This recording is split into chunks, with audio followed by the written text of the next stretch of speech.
আজি মই নেশ্যনৰ ওপৰত আকৌ এটা ভিডিঅ' লৈ আহিছোঁ। তো মই আজি কেইবাবছৰৰ মই আজি কেইবাবছৰৰ উচ্চতৰ মাধ্যমিক চূড়ান্ত বৰ্ষত অহা নেৰেশ্যন সলভ কৰিবলৈ ল'ম। তো মই আগতে কেইবাটাও ভিডিঅ'তে উচ্চতৰ মাধ্যমিক চূড়ান্ত বৰ্ষত অহা কেইবাটাও ভিডিঅ' সলভ কৰিছিলোঁ। তাত মই 2015লৈকে 2005ৰ পৰা 2015লৈকে সেই ভিডিঅ'কেইটাতে সলভ কৰিছোঁ। তো কোনোবাই যদি সেই ভিডিঅ'কেইটা চোৱা নাই, সেই ভিডিঅ'ৰ ডিছক্ৰিপশ্যনতে লিংক দিয়া আছে, এই লিংকতে ক্লিক কৰি ভিডিঅ'কেইটা চাই ল'ব।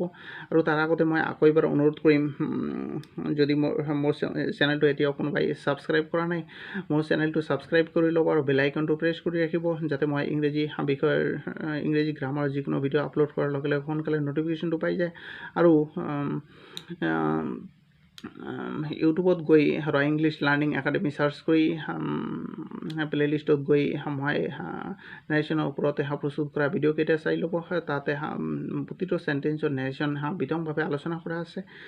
তো এইবিলাক জানা থাকিলে, নিয়মবোৰ জানা থাকিলে অতি সহজে নেৰেশ্যন সলভ কৰিব পাৰিব। তো বলা আমি পলম নকৰি আৰম্ভ কৰোঁ আজিৰ ভিডিঅ'টো।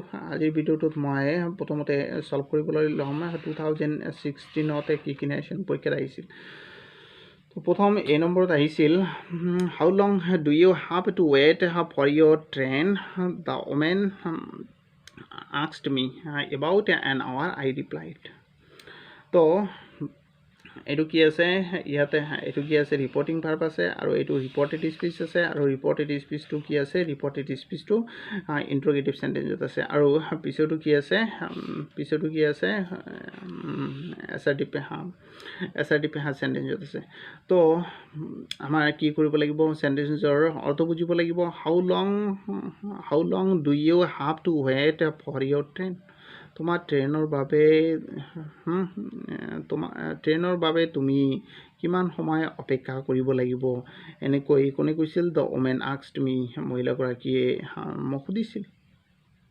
তো এইটো যেতিয়া ইণ্টাৰগ্ৰেশ্যন কৰা হ'ব তেতিয়া কি হ'ব, দ্য ওমেন আস্কড মি হাউ লং আই, যিহেতু ইউ আছে, ইউটো কাক বহিছে, মিক বহিছে, সেইকাৰণে আই, তাৰপিছতে আই হাভ আছে, আৰু এইটো পাষ্ট টেন্সত আছে, সেইকাৰণে হেড লিখিব লাগিব।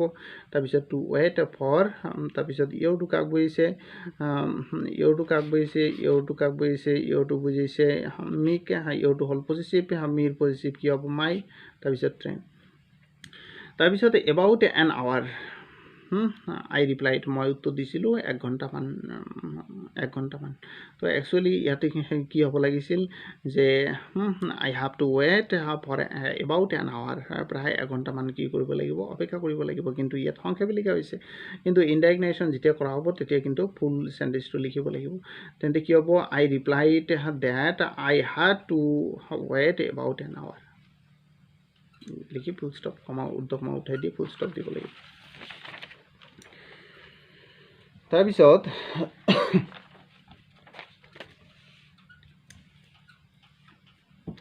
বি নম্বৰলৈ গৈছোঁ।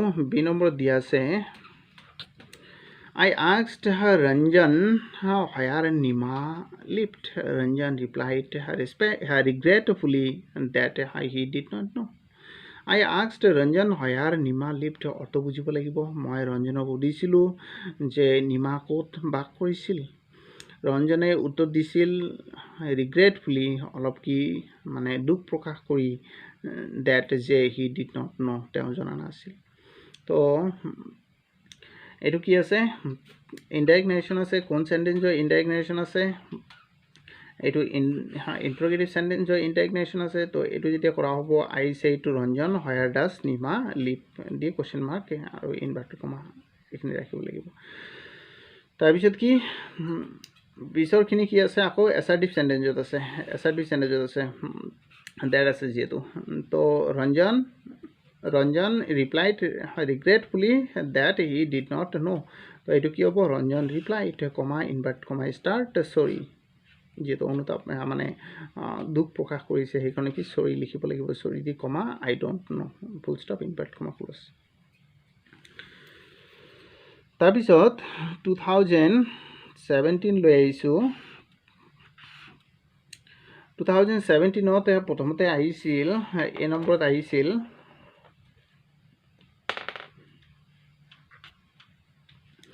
A নম্বৰত আহিছিল the boy said to the teacher, sir, I am weak in English and seek your advice. Read the text thoroughly and try to express your ideas in simple correct English, said the teacher. এইটো repeat কৰিছে, এইটো কোনোবা আগতে কোনোবা এটা উচ্চতৰ মাধ্যমিক চূড়ান্ত বাৰ্ষিক পৰীক্ষাত আহিছিল, এইটো ৰিপিট কৰিছে। তো মই সেইকাৰণে সকলোকে অনুৰোধ কৰিছোঁ এইবোৰ বহীত লিখি লৈ বাৰে বাৰে প্ৰেক্টিছ কৰি ল'ব, কাৰণ এইবিলাকে কেতিয়াবা কেতিয়াবা ৰিপিট কৰা দেখা যায়। তো কি আছে, the boy said to the teacher, ল'ৰাজনে শিক্ষকজনক কৈছিল, ছাৰ মই I am weak in English, মই ইংৰাজীত দুৰ্বল, and seek your advice, আৰু মই কি আপোনাৰ উপদেশ বিচাৰিছোঁ। তাৰপিছত শিক্ষকজনে কি কৈছিল, read the text thoroughly and try to express your ideas in simple correct English, said the teacher. তো প্ৰথমখিনি কি আছে, এছাৰ্টিভ চেণ্টেঞ্চত আছে, তাৰপিছৰখিনিও কি আছে, তাৰপিছৰখিনি ইম্পাৰেটিভ চেণ্টেঞ্চত আছে।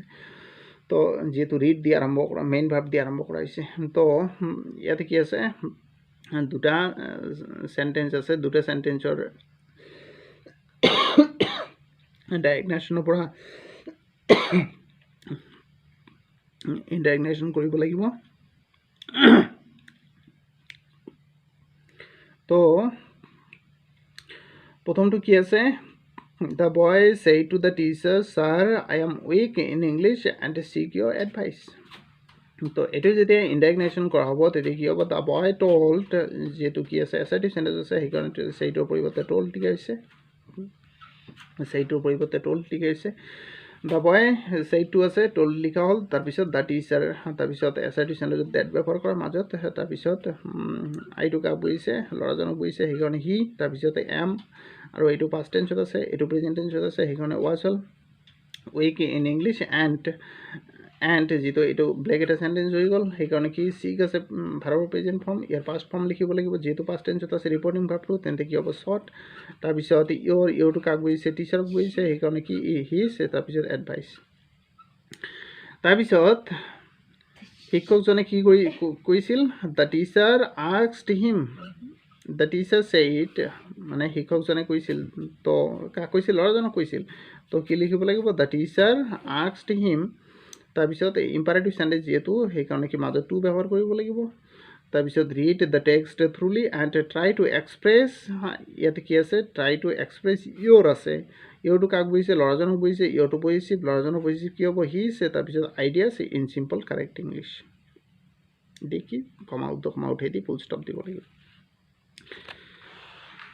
তাৰপিছত বি নম্বৰলৈ আহিছোঁ, বি নম্বৰ দিয়া আছে, my friend told me that he was very thirsty and requested me to give him a glass of water. এইটো ৰিপিট কৰিছে, এইটো কোনোবা এটা উচ্চতৰ মাধ্যমিক চূড়ান্ত বাৰ্ষিক পৰীক্ষাত আহিছিল, আগৰ ভিডিঅ'ত আলোচনা কৰা হৈছে। তো কি দি আছে, the boy my friend told me that he was very thirsty and requested me to give him a glass of water. মোৰ বন্ধুজনে মোক কৈছিল যে তেওঁ বৰ পিয়াহ লাগিছিল আৰু মোক অনুৰোধ কৰিছিল তেওঁকে এগিলাচ পানী দিবলৈ। তো মোৰ বন্ধুজনে ডাইৰেক্ট মোক কি কৈছিল সেইটো লিখিব লাগিব। তো my friend said to me, এইখিনি লিখিলোঁ, কমা ইনভাৰ্ট কমা আৰম্ভ কৰিলোঁ, তাৰপিছত ডাইৰেক্ট বন্ধুজনে কি ক'ব যে আই এম ভেৰি থাৰ্ষ্টি, এইটো এটা চেণ্টেঞ্চ হৈ গ'ল, যিটো দুটা চেণ্টেঞ্চ ইয়াতে এণ্ড যোগ কৰা আছে। তাৰপিছতে please give me a glass of water, full stop the invert comma close. তাৰপিছত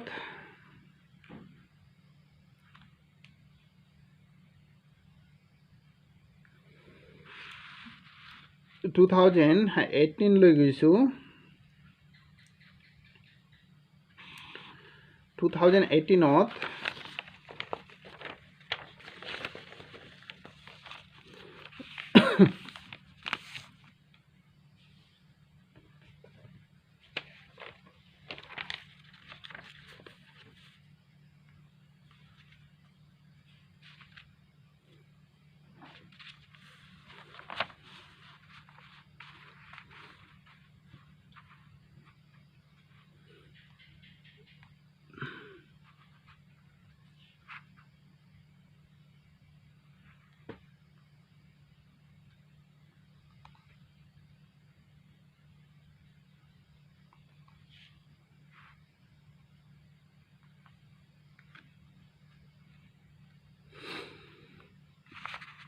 2018 A নম্বৰ দিয়া আছে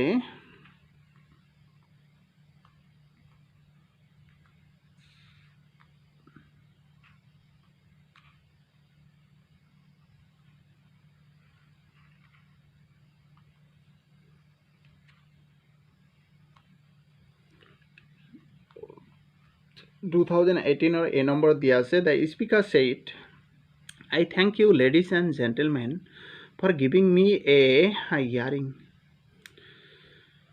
When I arrived here yesterday, I did not believe that I might meet so large a gathering.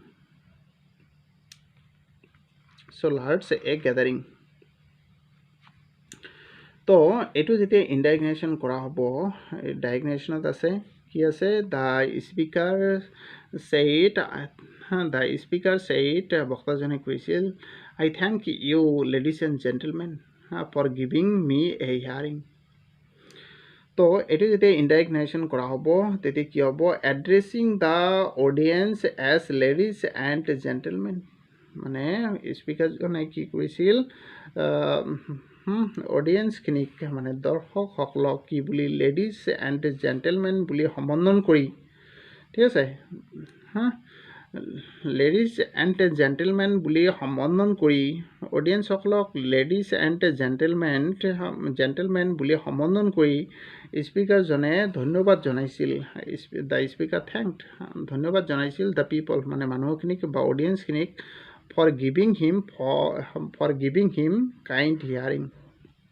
তো ইয়াতে kind hearing বুলি যোগ কৰা আছে kind শব্দটো ইয়াত নাই কিন্তু ইয়াতে কি মানে কাইণ্ড শব্দটো মানে কৰজৰে অনুৰোধ কৰাৰ বাবে বা সিহঁতে যে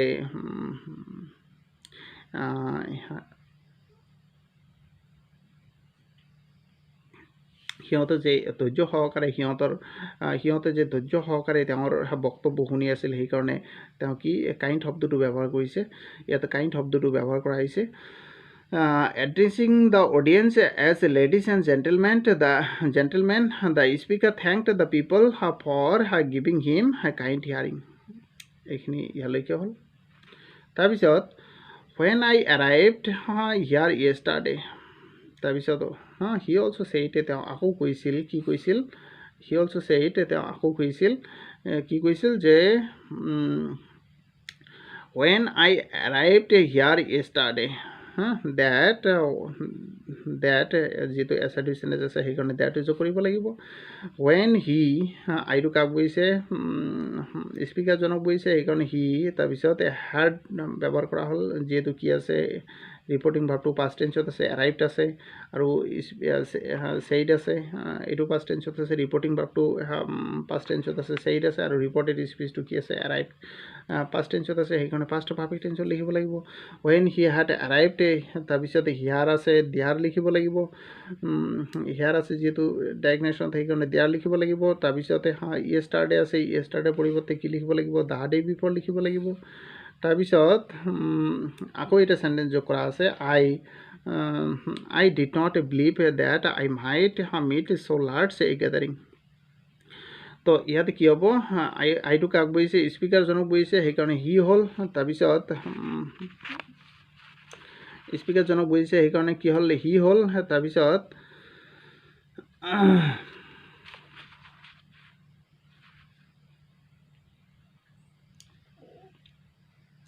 তাৰপিছত ইয়াতে কি কৰা হ'ল হেড ব্যৱহাৰ কৰা হ'ল কিয়ৰ কাৰণে যেটো ইয়াতে পাষ্ট টেন্স আছে ডিড আছে আৰু ৰিপৰ্টিং ভাৰ্বটোত কি আছে সেইড আছে তো সেইকাৰণে কি পাষ্ট পাৰফেক্ট টেন্সত লিখিব লাগিব হেড তাৰপিছত নট তাৰপিছত ভাৰ্বৰ পাষ্ট পাৰ্টিচিপল ফৰ্ম বিলিভড তাৰপিছত দ্যাট তাৰপিছত আই আকৌ কাক কৈছে স্পীকাৰজনক কৈছে তাৰপিছত মাইট মিট চ' লাৰ্জ এ গেদাৰিং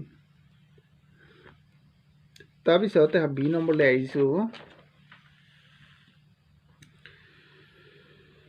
বি নম্বৰত দিয়া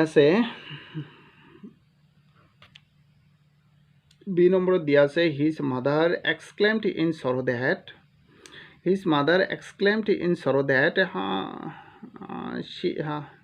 she had not a bit of bread to give him and that he had eaten up all the provisions she had in the house the previous day তো এইটো indirect আছে indirect আৰু এইটো যেতিয়া direct কৰা হ'ব তেতিয়া কি এইটো কোন সেন্টেন্সৰ ইনডাইৰেক্ট আছে চাব লাগিব কোন সেন্টেন্সৰ his mother exclaimed in sorrow exclaimed in sorrow বা exclaimed in joy কোন সেন্টেন্সৰ ইনডাইৰেক্ট কৰিলে ব্যৱহাৰ কৰা হয় এইটো এক্সক্লামেটৰী সেন্টেন্সৰ ইনডাইৰেক্ট কৰিলে এইটো ব্যৱহাৰ কৰা হয় তো এইটো যেতিয়া ডাইৰেক্ট কৰিম তেতিয়া কি হ'ব his mother said alas hi I do not have a bit of bread to give you and you have eaten up all the provisions I had in the house yesterday তো এইটো indirect আছে his mother exclaimed in সৰো সেইকাৰণে কি লিখা হ'ল his mother সেইট তাৰপিছত সৰো আছে যিহেতু সেইকাৰণে এলাছ লিখা হ'ল তাৰপিছত অপটেটিভ এক্সক্লেমেটৰী সেন্টেন্সত মাজত কি ব্যৱহাৰ কৰা হয় ডেট ব্যৱহাৰ কৰা হয় আৰু ইয়াতে কি সি আছে এইটো কাক বুজিছে হিজ মাদাৰক বুজিছে তাৰপিছত ইয়াতে কি আছে হ্যাড নট যিটো আছে সেইকাৰণে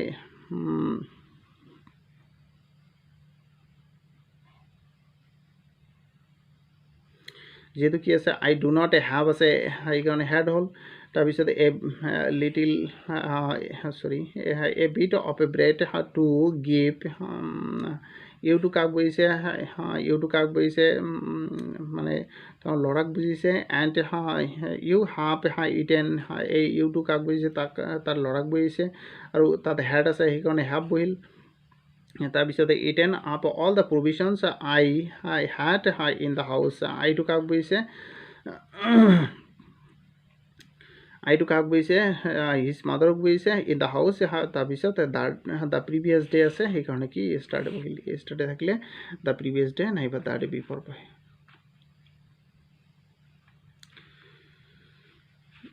তো এয়াই আছিল আজিৰ ভিডিঅ'টো তো মই সদৌ কথা আকৌ এবাৰ সকলোকে অনুৰোধ কৰিম যদি কোনোবাই মোৰ চেনেলটো ছাবস্ক্ৰাইব কৰা নাই মোৰ চেনেলটো ছাবস্ক্ৰাইব কৰিব আৰু বেল আইকনটো প্ৰেছ কৰি ৰাখিব যাতে মই ইংৰাজী গ্ৰামাৰৰ যিকোনো ভিডিঅ' প্ৰস্তুত কৰাৰ লগে লগে সোনকালে নটিফিকেশ্যনটো পাই যায় আৰু ভিডিঅ'টো ভাল লাগিলে লাইক কৰিব শ্বেয়াৰ কৰিব কমেণ্ট কৰিব নাপাহৰিব তো পৰৱৰ্তী এটা ভিডিঅ'টো লগ পোৱাৰ আশাৰে আজিৰ ভিডিঅ'টো ইয়াতে সমাপ্ত কৰিছোঁ ধন্যবাদ